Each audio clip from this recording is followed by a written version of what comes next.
중세 시대 프랑스 철학을 대표하는 유명한 철학가이자 신학자인 페르투스 아벨라르두스라는 사람이 있습니다. 피에르 아벨라르라고도 불리웁니다. 제자를 모집하는데 아주 유명한 분이다 보니까 유럽의 그 전역에서 아주 많은 사람들이 제자가 되기 위해서 이제 찾아왔습니다. 그 중에서 이제 3명이 추려졌고 면접을 통해서 이제 최종 1명을 뽑으려고 하고 있었습니다. 근데 이제 면접 질문이 뭐냐면 이제 이 면접 질문을 해서 거기에 답변을 듣고 그 중에서 가장 마음에 드는 사람을 뽑는 거예요. 이 면접 질문이 이렇습니다. 길을 가다가 커다란 황금을 보았는데 당신이라면 어떻게 하겠습니까? 라는 것이 이제 면접 질문이에요. 첫 번째 제자는 이렇게 대답합니다. 당연히 이것은 주인에게 돌려줘야 됩니다. 이게 제 것이 아닙니다. 이렇게 얘기를 했고, 두 번째 제자 후보는 저는 너무 연약해서 만약에 아무도 안 본다면 제가 이걸 주워갈 것 같습니다. 라고 아주 솔직하게 대답을 했습니다. 세 번째 후보는 제가 갖고 싶은 마음이 아주 클 것 같은데 제 양심이 이걸로 막아설 겁니다. 그래서 이 마음들을 위해서 저는 하나님께 기도할 것입니다. 라고 이제 대답을 했던 거예요. 그랬더니 이 선생님이 세 번째 사람을 뽑았다라는 거예요. 그 이유를 물어보니까 첫 번째 사람은 이제 이 도덕성을 갖고 있는 거죠. 자기 힘을 의지할 가능성이 크다라고 생각했던 거예요. 또 두 번째 사람은 솔직하고 진실성이 있는데 자기의 연약함이 너무 부각이 된다는 거예요. 자기 연약함을 너무 부각할 가능성이 있다. 그래서 철학자와 신학자의 관점에서 최고의 인재는 인간의 한계를 이해하면서 동시에 그 하나님의 능력을 이해하는 사람, 다시 말해서 기도하는 사람이라는 겁니다. 그 어마어마한 잠재력을 이해하는 사람, 그리고 영성과 지성을 지닌 그 기도하는 사람이 인재라고 생각했다라는 겁니다. 산상수훈에서 산상수훈이라 하면 마태복음 5장, 6장, 7장을 얘기하는데 예수님께서 기도에 대해서 가르쳐 주신 내용이 크게 두 군데에 등장을 합니다. 첫 번째는 6장에 나오는 주기도문, 저희들이 기도의 내용에 대해서 같이 살펴본 적이 있습니다. 그리고 두 번째는 오늘 이 7장에 나오는 아주 유명한 구절이죠. 구하라, 찾으라, 두드려라. 이것은 이제 기도의 자세에 대한 이야기를 하고 있습니다. 그 7절하고 8절에 보면 예수님께서 기도하면 응답해 주신다라는 가르침을 각 절에서 구해라 이렇게 한 번만 얘기하면 될 텐데 구해라, 또 다른 표현으로 찾아라, 또 그리고 두드려라 이렇게 표현을 하고 있고 8절에 보면 또 그 부분을 다시 한번 반복해요. 어떻게 보면 총 6번을 반복하는 셈입니다. 그래서 계속되는 그 반복 구절 속에서 성도는 어떠한 기도의 자세를 가져야 할지를 좀 살펴보고 하나님은 우리의 기도를 어떤 모습으로 응답하시는지 우리가 말씀을 좀 살펴보게 되기를 바랍니다. 7절, 8절에 그 반복되는 세 가지 단어 구하라, 찾으라, 두드려라의 그 세 가지 특징을 좀 살펴보면서 먼저 기도의 그 세 가지 자세를 좀 한번 보았으면 좋겠습니다. 첫 번째 특징은 이제 명령형이라는 거예요.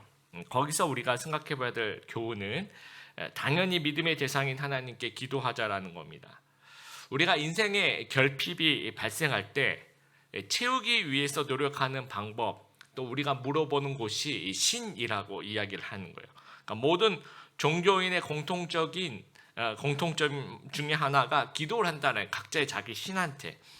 불교는 이제 불공을 드리겠죠. 또 이슬람 하루에 5번씩 기도를 하죠. 또 무속신앙인 사람 종화술 떠놓고 빈다든지. 그러면 기독교인은 누구한테 기도를 해야 됩니까? 당연히 하나님께 기도해야 된다라는 거죠. 하나님이 아니라 다른 것에 의지한다. 내 힘을 의지하고, 내 노력을 의지하고, 내 재력을 의지하고, 타인의 도움을 의지하고, 운에 맡기고, 아무것도 안 하고, 이거 다 우상이라는 겁니다. 그러니까 하나님이 아닌 다른 것을 의지하는 사람, 이런 사람은 이제 우리가 우상 숭배자라고 합니다. 그래서 여기서 이제 명령형, 구하라, 찾아라, 두드려라, 이건 명령형으로 이야기를 하고 있는 것은 너희가 우상 숭배자가 되지 말라라는 거예요. 그러니까 인생의 결핍이 발생할 때 다른 데 문의하지 말고 반드시 하나님께 구하라는 겁니다. 그래서 우리가 기도한다라는 말은 하나님을 인정한다라는 말에 따라하겠습니다. 기도한다는 말은 하나님을 인정한다는 말이다. 하나님께서 나의 신이고 나의 하나님이고 하늘 아버지이심을 고백하는 행위입니다. 그래서 기도의 거장 이엔 바운주가 이런 말을 했어요. 기도하지 않는 사람은 하나님의 백성이 아니다. 그래서 우리나라 개신교 교인들 얼마나 열심히 기도할까 설문조사한 걸 좀 보니까 한국갤럽에서 굉장히 의미 있는 설문을 좀 조사를 했습니다. 한국인의 종교와 종교의식이라는 보고서인데 한 번 딱 이렇게 조사한 게 아니라 1984년부터 올해까지 이렇게 거의 30년 이상의 변화를 이렇게 추적을 한 겁니다. 그래서 이제 기도에 대한 부분만 좀 살펴보면 우리 개신교인이 하루에 한 번 이상 기도한다 라는 사람이 몇 퍼센트나 될까? 하루에 한 번은 내가 기도한다 라고 얘기하는 퍼센티지가 1984년에는 63%나 나는 하루에 한 번 이상 기도한다. 근데 30년 후에 2014년이죠. 52%로 줄어들어요. 그리고 2021년 올해로 37%로 줄어듭니다. 다른 말로 개신교인의 100명 중 63명은 하루에 한 번도 기도 안 한다는 거예요. 기도를 거의 안 한다는 얘기죠. 그러니까 예수님께서 이제 명령하시죠. 기도하라. 이 명령의 뉘앙스가 너희가 기도를 열심히 잘 하고 있는데 기도하라 이런 뉘앙스가 아니면 정말 너희 진짜 기도 안 하는구나. 제발 기도 좀 해라. 여러분 어떤 것 같습니까? 기도를 좀 안 한다라는 거예요. 우리가. 그러니까 하나님께서 너희 제발 기도 좀 하라고 그런 뉘앙스를 담아서 명령형으로 이제 얘기를 하시는 거예요. 우리를 생각해 봅시다. 이 구하라는 기도의 명령에 우리가 순종하고 있는지, 여러분은 기도하는 그 37%에 속한 분들이신지 아니면 하루에 한 번도 기도하지 않는 63%에 해당하는 분들이신지. 우리가 기도를 안 한다면 이것은 이 명령을 불복종하는 거죠. 불순종하는 것입니다. 하나님이 아닌 다른 것을 의지하는 우상 숭배자가 되는 것입니다. 그러니까 우리가 신앙인이라면 당연히 믿는 대상인 하나님께 기도해야 된다라는 거예요. 기도의 명령에 순종하는 그런 귀한 우리 성도님들 되시길 바랍니다. 두 번째 특징은 점층적인 이제 반복입니다. 이제 믿음으로 간절히 구하라는 건데요. 이 존 스턴트 목사님은 이제 이 3번 반복되는 동사 구하고 찾고 두드리는 이 부분을 가지고 이렇게 좀 설명을 하더라고요. 어린아이가 엄마가 필요할 때 하는 행동이다. 이제 가까이 있으면 엄마라고 이제 이야기하면서 엄마를 찾겠죠. 그렇죠. 구하겠죠. 그리고 엄마가 이제 이렇게 눈에 안 들어와요. 그러면 아기는 돌아다니면서 엄마를 찾겠죠. 그리고 뭔가 찾다가 이 접근이 어려운 문으로 막혀 있는 뭐 방이라든지 화장실이라든지 그렇게 부딪히면 문을 두드린다는 거예요. 그래서 이게 점층적 반복이라는 것은 똑같은 것의 반복이 아니라 점점 의미가 강조되면서 반복이 되는 겁니다. 처음에 구하라, ask죠. 그 다음에 조금 더 적극적이에요. 찾아라, 이건 seek. 그리고 다음에 문을 두드린다. 이거 보다 더 적극적인 막 문을 두드리는 그런. 그러니까 한 번 기도해보고 안 되면 바로 포기하고 이런 게 아니라 끈기를 가지고 매달리는 기도를 하라는 겁니다. 제가 이제 좀 오래됐습니다. 몇 년 전인데 대학 강의를 할 때 첫 수업에 이제 강의 계획서를 나눠주잖아요. 그 실라버스라고 얘기하죠. 거기에 이제 설명이 다 되어 있고 설명을 충분히 해줍니다. 근데 그 강의 계획서에 교수 연락처를 쓰는 칸이 있는데 저는 뭐 설마 제가 학교 다닐 때 교수님 연락처 안 적도 없고 그다음에 뭐 한 번도 그렇게 찾아뵈서 뭐 여쭤본 적은 있으나 전화를 해본 기억이 없기 때문에 뭐 나한테 전화를 오겠어? 그런 마음으로 이제 제 핸드폰 번호를 이렇게 써놨습니다. 그랬더니 요즘은 세대가 다르더라고요. 엄청난 카톡과 문자가 막 날라오기 시작하는데 정말 별의별 걸 다 물어보더라고요. 이번 주에 수업하냐고 뭐 이런 부분부터 시작해서 뭐 안 하면 어디 놀러 가고 뭐 하여튼 이 아주 급한 건지 아니면 얘가 진짜 그냥 물어본 건지 제가 도저히 알 방법이 없겠더라고요. 그리고 이거를 전부 다 대응하다 보면 너무 이렇게 많이 이렇게 오니까 정말 일상적인 생활을 제가 할 수가 없을 정도로 그래서 일단은 제가 이제 강의를 그때 굉장히 많이 했었거든요. 학생들도 한 뭐 몇백 명 정도 되니까 그래서 일단은 응답을 안 해봤어요. 제가 할 수 있는 최선은 응답을 안 해보는 거죠.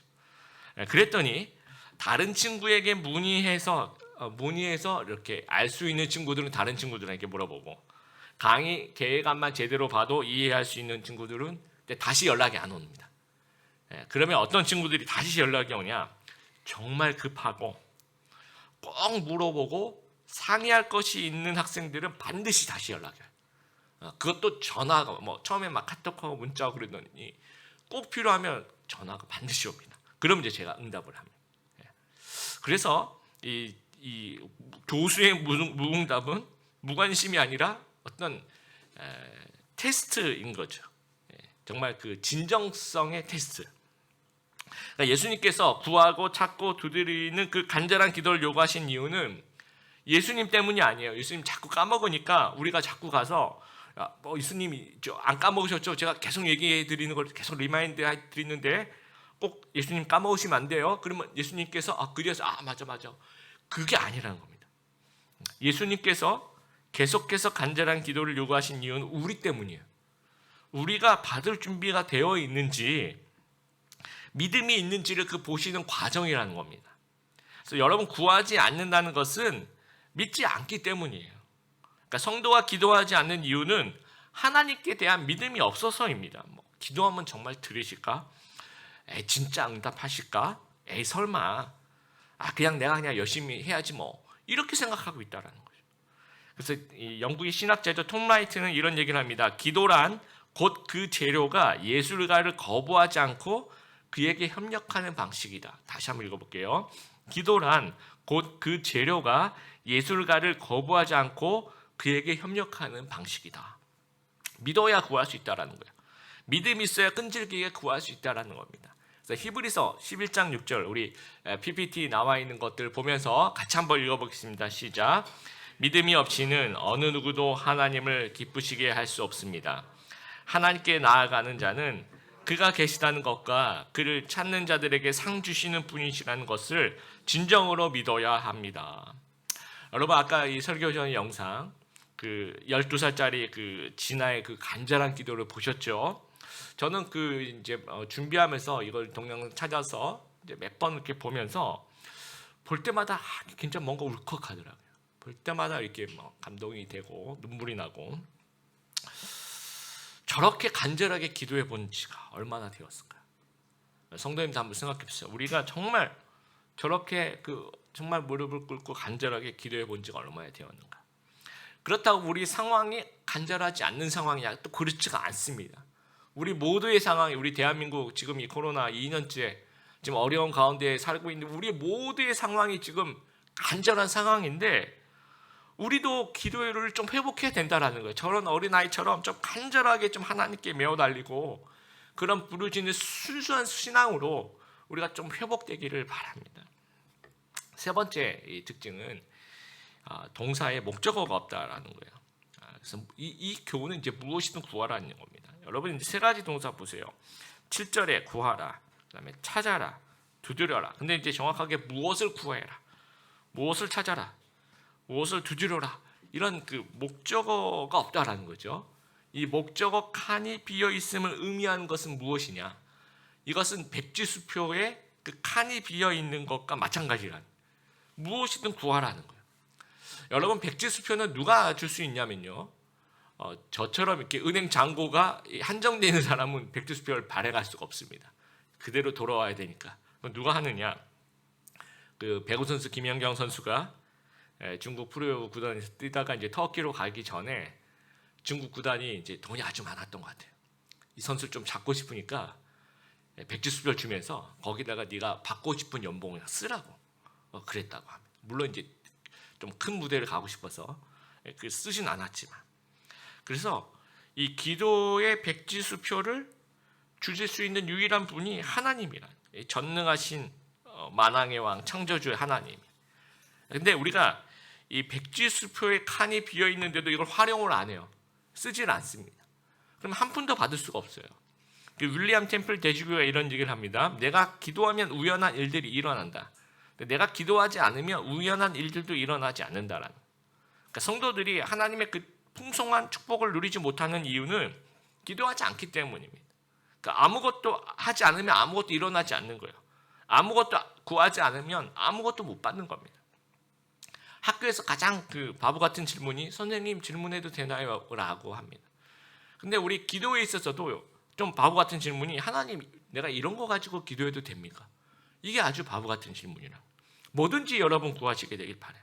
여러분의 개인적인 것들, 또 가정에 대한 것들, 교회와 또 하나님 나라, 또 우리 주위에 계신 분들을 위해서 그 중보해야 될 여러 가지 무엇이든지 하여튼 목적어가 없어요. 무엇이든지 하나님께 구하라는 겁니다. 그럼 하나님께 우리가 믿음을 가지고 간절하게 무엇이든 구했어요. 그럼 하나님을 어떻게 응답하실까요? 9절부터 11절까지 이제 말씀을 보면 하늘 아버지 이제 좋은 분이시라는 거예요. 그래서 예화를 들고 있는데 이 땅의 부모님이 또 자녀들과 또 이제 빵하고 물고기가 나옵니다. 근데 이 빵과 물고기는요, 이스라엘 그 팔레스타인 그 지역 사람들 아주 흔한 식탁이라고 해야 될까요? 그 오병이어 사건 때도 보리떡 5개, 빵이 줘요. 빵 5개, 물고기 2마리 줬죠. 그래서 이 빵과 생선은 아주 흔한 어떤 식탁입니다. 그래서 예수님께서 이 흔한 그 이스라엘의 가정 또 식탁에서 벌어진 일들을 예화로 사용하고 계시는 거예요. 이 땅의 부모가 비록 이 부모가 악한 사람일지라도 자녀가 구할 때는 골탕 먹이지 않는다는 거예요. 자녀가 빵을 달라고 하면 돌을 주지 않는다는 거예요. 자녀가 생선, 물고기 달라고 하면 비슷하게 생긴 뱀을 주지 않는다는 겁니다. 그래서 11절에 그 얘기를 하죠. 11절 우리 같이 한번 읽어보겠습니다. 시작. 비록 너희가 나쁜 사람이라 할지라도 자녀에게 좋은 것을 주려고 하는데 하물며 하늘에 계신 너희 아버지께서 구하는 사람에게 좋은 것을 주시지 않겠는가. 하늘 아버지도 마찬가지라는 거예요. 구하는 자에게 좋은 것을 주신다라는 거예요. 이 좋은 것이라는 이 단어에 우리가 좀 포커스를 좀 맞춰보길 바라요. 구하는 자에게 구하는 것 그대로 주시는 것이 아니라는 거예요. 그러니까 좋은 부모는요, 아이가 사달라는 대로 다 사주지 않습니다. 그러니까 최선의 것을 준다라는 거예요. 그러니까 우리가 모든 것을 구하잖아요. 근데 하나님께서 들으시고 그 중에서 가장 좋은 것을 우리에게 주신다. 우리가 이거 주세요. 그러면 그것을 주실 수도 있는데 꼭 그렇지가 않고 하나님이 생각해서 너는 지금 이것보다도 이게 더 너에게 필요한 거야 라고 생각하신다면 그것이 우리에게 좋은 것이니까 좋은 것을 주신다라는 거예요. 어느 교회 한 여자 집사님이 남편을 위해서 그렇게 오랫동안 간절하게 기도했대요. 남편이 근데 술을 너무 좋아해서 술에 빠져서 신앙생활 아예 쳐다도 보지 않고 너무 게을러진 거예요. 그래서 이제 이 부인은 이제 기도 제목이 딱 하나, 남편의 영혼을 하나님께서 회복시켜 달라고 이렇게 기도를 했어요. 근데 갑자기 남편이 이제 병원에 입원을 하게 된 겁니다. 검사를 해보니까 간에 이 결절이 생겨서 수술을 하게 된 겁니다. 그래서 이 간에 이제 결절이 생겨서 수술하는 이 과정이 이제 나중에 크게 뭐 위험하거나 그러진 않는데 이 과정 속에서 이 남편이 이제 술만 보면 지그지그 이제 다시는 내가 술을 안 마신다고 술 생각이 전혀 나지 않는다라고 이제 남편이 얘기를 하게 된 거예요. 그러면서 이제 수술실에 들어갔는데 이 부인이 너무 기뻐서 2시간을 울었대요. 여러분 그 남편이 수술하러 들어갔는데 너무 기뻐서 2시간을 울었다 그러면 다른 사람들 보면 이해를 할 수가 없을 겁니다. 근데 부인도 몰랐어요. 어떻게 하는 것이 우리 남편의 영혼을 가장 좋게 만든 그 방법을 몰랐는데 하나님이 무엇이 좋은지를 가장 잘 아신다라는 거예요. 2000년에 그 드림웍스 애니메이션의 영화 중에 그 이집트의 왕자 2가 나왔습니다. 이집트의 왕자 1은 이제 모세에 대한 얘기고 이집트 왕자 2는 이제 요셉에 대한 얘기인데 여러분 그 영화 OST 기억하시죠? You know better than I. 그래서 우리나라 말로 이제 내 길 더 잘 아시네라. 아주 유명한 우리도 이제 가끔 부르는 그런 찬양입니다. 근데 우리가 봤을 때 이집트의 국무총리가 되려면 여러분 어떻게 해야 될 것 같습니까? 우리 생각에는 사법고시 정도 이렇게 나와야 되죠, 그렇죠? 아니면 이제 국회의원에 도전을 하거나 아니면 이집트 수도인 카이로의 그 시장 선거에 당선이 되어서 그 다음 단계를 노리거나 우리 생각은 그래요. 근데 하나님은 요셉을 노예로 팔려가게 하시고 죄수로 또 나중에 이제 죄수로 감옥까지 이제 가게 만드시는 거죠. 근데 나중에 보니까 이게 이 지름길이었다라는 거죠. 나중에 보니까 이것이 더 좋은 길이었다라는 겁니다. 그러니까 누가 더 잘 알고 계십니까? 더 잘 알고 계신 분이 가장 좋은 것을 주실 수 있다라는 거예요. 우리가 많은 것을 알고 있다고 생각하지만 실제로 하나님이 가장 많이 알고 있는, 가장 많이 알고 계시는 분이, 가장 잘 알고 계시는 분이 우리에게 가장 좋은 것을 주실 수 있다라는 겁니다. 세계적인 명지휘자였던 아르투로 토스카니니라는 사람이 있었어요. 원래는 그 첼로 연주자였습니다. 근데 이제 눈이 아주 나빴다라고 해요. 그래서 이제 악보가 잘 안 보입니다. 그래서 이제 어렸을 때부터 하나님께 기도를 그렇게 했대. 하나님, 제가 이 첼로 연주를 해야 되는데 이 눈이 잘 안 보이니까 이게 굉장히 치명적입니다. 하나님, 눈이 잘 보이게 그렇게 악보도 잘 볼 수 있도록 그렇게 저를 좀 이렇게 고쳐달라고 그렇게 간절히 기도했어요. 근데 하나님의 응답은 노였습니다. 눈이 계속 나빠져. 잘 안 보여. 이전보다 더 나빠져. 네, 여러분, 노도 하나님의 응답입니다. 하나님의 예스만 응답이라고 생각하면 안 됩니다. 이게 예스도 응답이고 노도 응답이고 웨이트 기다려라, 아니면 뭐 내가 그거 말고 다른 거 줄게, 뭐 여러 가지 기도 응답이 있을 수 있다는 거죠. 그래서 하나님이 이제 이 토스카니니의 그 눈을 좋게 하시는 것 말고 하나님께서 그 대신 주신 것이 암기력을 이렇게 주신 거예요. 토스카니니가. 그래서 이 악보를 보기 힘들어서 악보를 통째로 다 외워버린. 근데 이게 얼마나 잘 외웠냐면 이제 이 3번 자기가 연주하면 악기를 다 암기할 정도로 굉장한 그 암기력이 있었다고 합니다. 그래서 걸어다니는 악보 도서관. 그리고 여러분 그 뭐 악보 그냥 외우면 되지, 그게 굉장히 길어요. 또 클래식 악보, 특히 이제 오페라 뭐 이런 공연도, 여러분 오페라 한번 보러 가신 기억이 있으신 뭐 2시간 3시간 이렇게 쉬는 시간까지 그렇게 있잖아요. 그 엄청난 악보들을 다 외워버리는 거예요. 그래서 이 1886년에 브라질 리우데자이루에서 그 아이다라는 공연을 이제 하는데 갑자기 이제 그 지휘자가 뭔가 이렇게 팀원들하고 또는 이제 주최 측하고 뭔가 이렇게 싸웠대요. 하여튼 뭐 불화가 생겨서 나는 몸이 아프다는 핑계로 나 이제 지휘 안 할 거야 하면서 가버렸대요. 그러니까 이제 뭐 정말 짧은 시간 안에 이 지휘자를 구해야 되는데 리허설도 없이 그냥 바로 들어가야 되는데 막 사람들이 이거 어떻게 해야 되냐 그랬더니 이 악보 다 외우는 이 토스카니니가 이 악보 다 외운다. 그러니까 지금 우리 중에서 악보 제대로 다 전체를 다, 그러니까 자기 첼로 악보만 외우는 게 아니라 이 오케스트라 악보 그 모든 악기들이 있을 거 아니야. 그 전체 악보를 다 외운다는 거야. 그러니까 얘밖에 없다는 거야. 그래서 이 토스카니니가 19살에 이 첫 번째 이 지휘자 이 공연을 하게 됩니다. 근데 여러분, 이게 뭐 19살짜리가 이렇게 앞에 나와서, 물론 이제 나이가 중요한 건 아니지만 갑자기 첼로 연주하던 사람이 나와서 이렇게 지휘를 하니까 좀 권위가 안 설 수도 있잖아요. 그런데 이제 악보를 다 외우는데 딱 들어서자마자 이 악보를 딱 덮어요. 이게 어떤 의미냐면 뭐 여러분, 제가 나와서 설교하기 전에 여러분 이사야서 1장을 다 같이 읽겠습니다. 그리고 제가 악보를 딱 덮어요. 그리고 딱 얘기를 하면 사람들이 우와, 목사님 이사야 1장 다 외우시네요 하면서 막 감탄을 할 거 아니에요. 그런 느낌이에요 지금. 그래서 이 아이다 이 공연도 뭐 한 2-3시간 할 텐데 어마어마한 악보를 이 지휘하러 딱 올라와서 이거 탁 덮어버려요. 그럼 다들 이제 감탄, 우와, 저걸 다 외웠단 말이야 하면서 기선을 제압합니다. 그리고 공연한 이후에 뭐 사람들이 기립박수를 보냈더라고요. 그래서 20세기 최고의 그 클래식 지휘자가 되었다라고 합니다. 그러니까 하나님의 계획은 어떤 시력을 회복하는 것보다 더 좋은 것이 있었다라는 거예요. 여러분, 제가 이 그림을 하나 보여드릴게요. 한번 보세요. PPT를 보시면 예수님은 우리가 무엇이 필요한지 아주 정확하게 알고 계시는 겁니다. 그래서 막 기도를 하는 거예요. 하나님이 칼이 필요해, 칼을 주세요. 그렇게 얘기를 하니까 하나님이 이제 그 구하는 것을 들으시고 아빠한테는 좀 잘 다룰 수 있는 좀 작은 칼을 주시고, 엄마한테는 조금 다른 걸로, 그렇죠, 가위를 주시고, 그렇죠, 또 형한테는 포크를 주시고, 그렇죠, 그 막내 동생한테는 숟가락을 주시는 거죠. 이게 무슨 의미인지 아시겠죠? 막 이거 주세요라고 했을 때 그 기도하는 간구를 하나님이 들으세요. 그리고 하나님이 생각을 하시는 거예요. 너에게 가장 좋은 것이 무엇일까?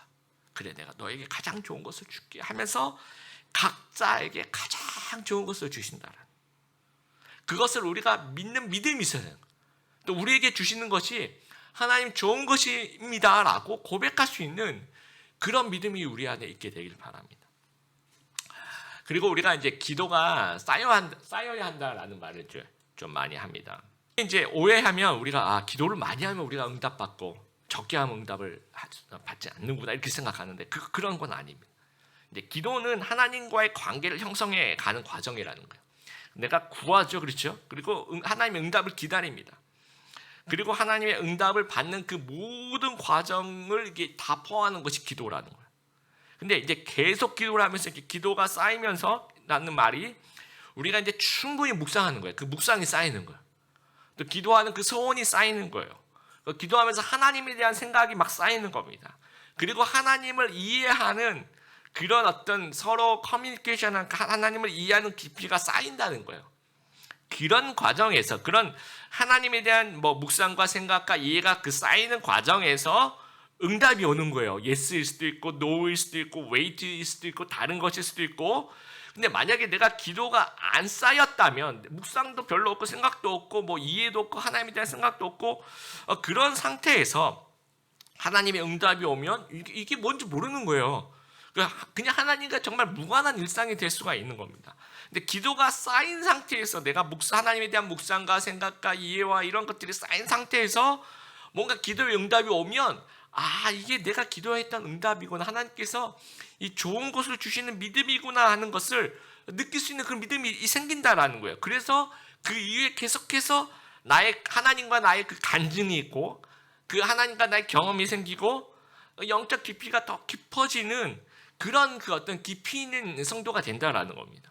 아까 그 남편의 영혼을 위해서 기도했던 여집사님도 그냥 평소에 남편을 위해서 전혀 기도하지 않았는데 갑자기 남편이 간 수술을 받게 돼요. 그러면 그냥 일상인 거예요. 이거는 하나님과 무관한 그냥 가족사에 그냥 수술을 받는 그냥 일상인 겁니다. 그런데 간절하게 하나님께 기도하면서 쌓여요. 이게 하나님의 그 인도하심이 어떨지 기대하게 되고 하나님이 어떤 분이실까, 우리 가정에 어떤 계획이 있으실까를 기대하는 그 이해 깊이가 깊어지는 과정에서 그 입원과 수술이 이게 어떤 의미인 줄 이해하는 겁니다. 이거구나. 그러면서 하나님이 이 좋은 것을 주시는 하나님이심을 깊이 있게 이해하게 된다라는 거예요. 그러면서 하나님과 동행하는 그 과정을 걸어가게 된다라는 거예요. 우리가 기도 없이 하나님과 무관하게 좀 살아가는 사람이 되지 않게 되길 바랍니다. 우리가 분명한 그런 기도의 제목들을 가지고 믿음을 가지고 좀 간절히 기도의 자리로 좀 나아가게 되길 바라요. 우리의 기도가 좀 쌓아가게 되길 바랍니다. 여러분 개인의 기도의 자리 좀 지켜가게 되길. 여러분 그게 새벽 기도였거나 아니면 오전에 기도하셨거나 아니면 오후에 기도하셨거나 밤에 기도하셨거나 개인의 기도의 시간들이 있으시죠. 그거 다시 회복하게 되길 바랍니다. 그리고 우리 금요 기도에도 마찬가지 기도의 자리를 우리가 좀 지켜나가게 되길 바랍니다. 그러면서 우리가 하나님에 대한 묵상과 이해를 좀 쌓아가게 되길 바라요. 그래서 하나님께서 무엇인가를 응답하실 때 이것이 좋은 것이구나, 그것을 알아차리는 믿음의 눈을 가지시는 우리 귀한 성도님들 되길 바라요. 그러면서 그리 아니하실지라도 그것조차도 믿음의 눈으로 현상을 좀 바라볼 수 있는 저희들이 되길 바라고, 언제나 좋은 것 주시는 하나님과 영적으로 교제하고 구하고 찾고 두드리고 간절하게 그런 하나님과의 깊이 있는 그 경험을 쌓아가는 귀한 성도님들 다 되시기를 주님의 이름으로 축복합니다.